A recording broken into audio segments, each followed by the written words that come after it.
Good day. This is John Satterfield from Dan Best Racing Carburetor.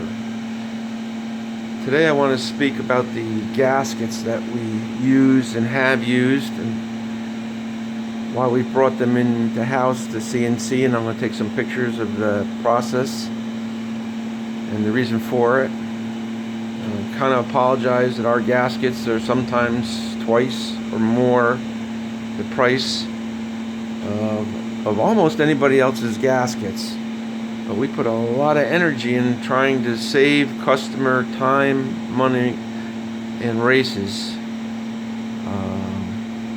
and we keep evolving the gasket based on the current problems. And like most of the parts in the carburetor, I've been less concerned about cost, although at this point people seem to be more price conscious than I would choose them to be.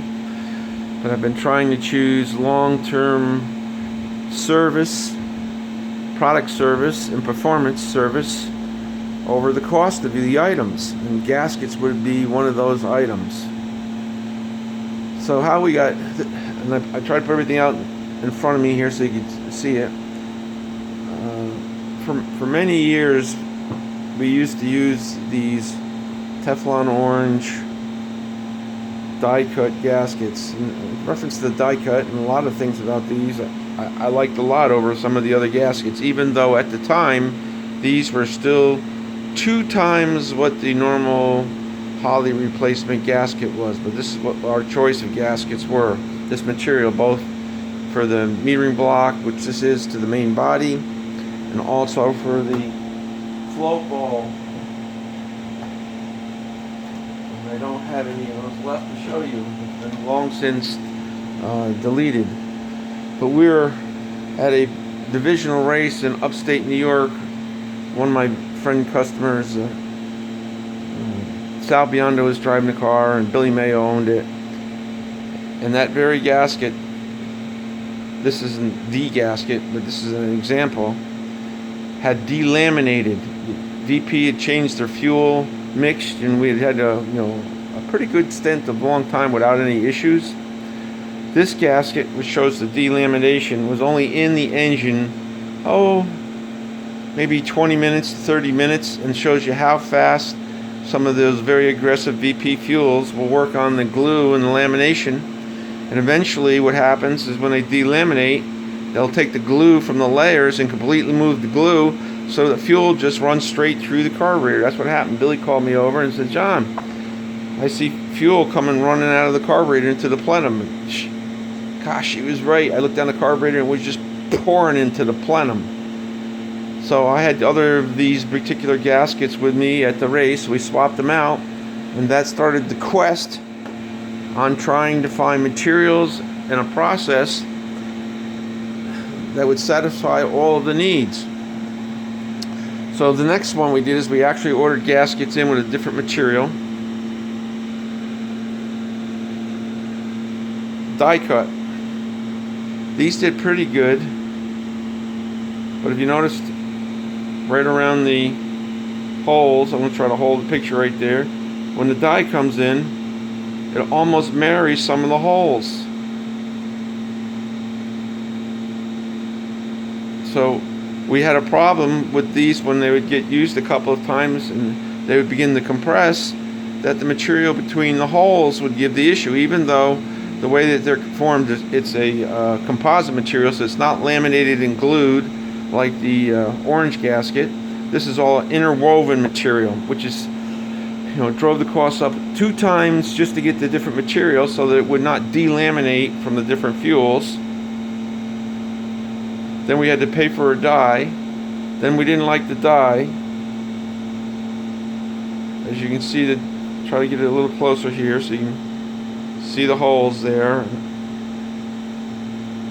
How close to get. I turn it over. The hole on the other side is a little different because it's only pinching to one side.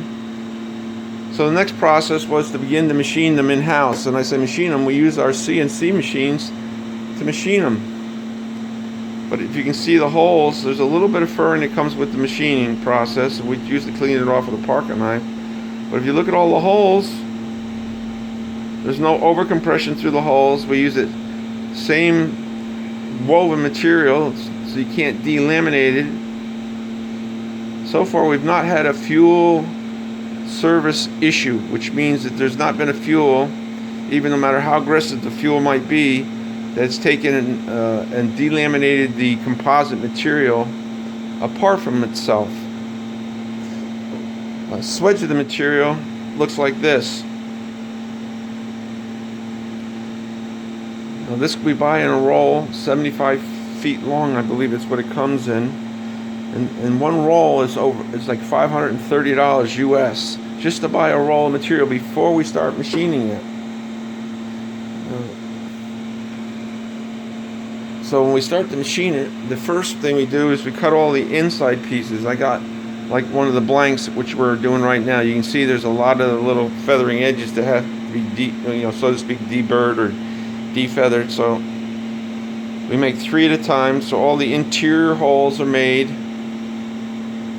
and we do it right in the CNC. Like I say, when I'm done with the video, I'm going to add some pictures of the CNC process along the way. Then we clean this off with a pocket knife or a sharp edge razor or something, just to get the edges off of it. And that leaves us with the gasket. It looks like this when we cut the outside, which I'll show you again in just a little bit. Now we try to make a couple years worth, which is a few hundred at a time. And the people who are really, there's a couple out that I know are always interested in quality, because the call-up is one customer from England. He'll know what I'm saying. Called up and just bought gaskets soon. Now I know a customer really is interested in having the best. To ship gaskets from here because of the difference in the quality, even though they're more expensive, all the way to England, you know that person's interested in only the best.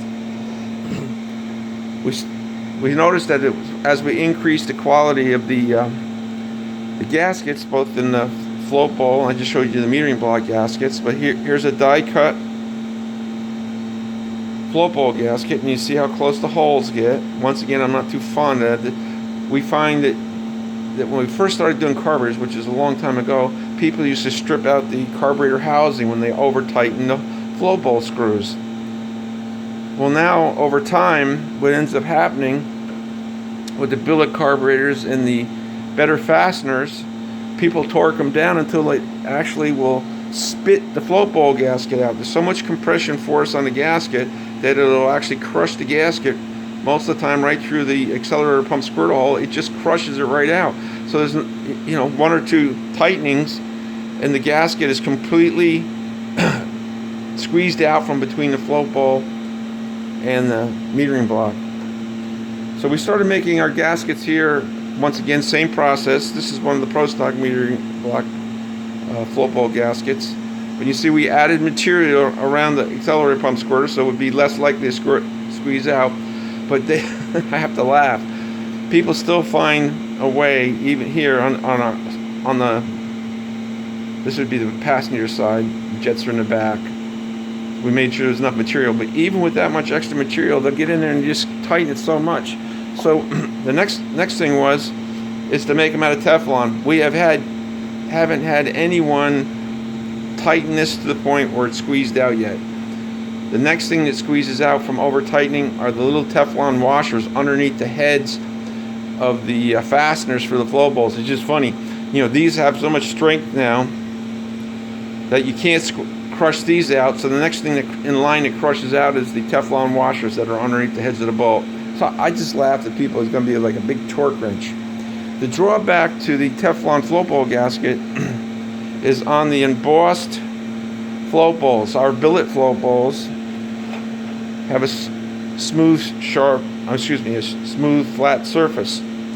So when you squeeze that between the gasket between the float bowl and the metering block, there's nothing there to create a problem. But when you use the new Teflon gaskets on the embossed ones, well, they'll squeeze down, but then they leave a space between the embossing. Sometimes it'll when the accelerator pump actuates, it'll squeeze a little bit of fuel out here. So what we end up having to do is face off some of the embossing. We use literally a belt sander or a flat plate with some sandpaper on it, and we take the, like 50% of the embossing off. And once we do that, the new Teflon gaskets service really well. And I expect the Teflon gaskets are going to be like a, forever kind of gasket. We don't sell that much, because when we try to make the parts better, they last so much longer. And we notice that people don't call us up because they had these kinds of issues. So that's what adds long-term service and quality to the product, is the lack of problems. And sometimes the customer doesn't realize that he's not having problems when the other person is.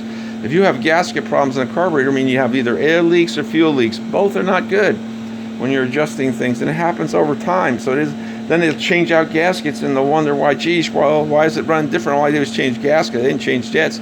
Well, the other gaskets were internally leaking so much that it was, adding or taking away from the fuel delivery. So there's just so many parts of the products that I want to do, and I understand that our base gasket, both the float bowl and the metering block gaskets, go for $8 a piece US at this time, and I know that's expensive, but for the time and energy it takes to make them, for the materials and stuff, in order for a customer to have a problem, we're adding it into the carburetor at no additional fee.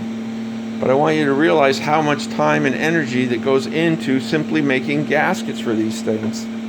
So if you have any further questions about our gaskets or any service parts, please let me know below. And I hope you guys are having a great day. Thank you very much.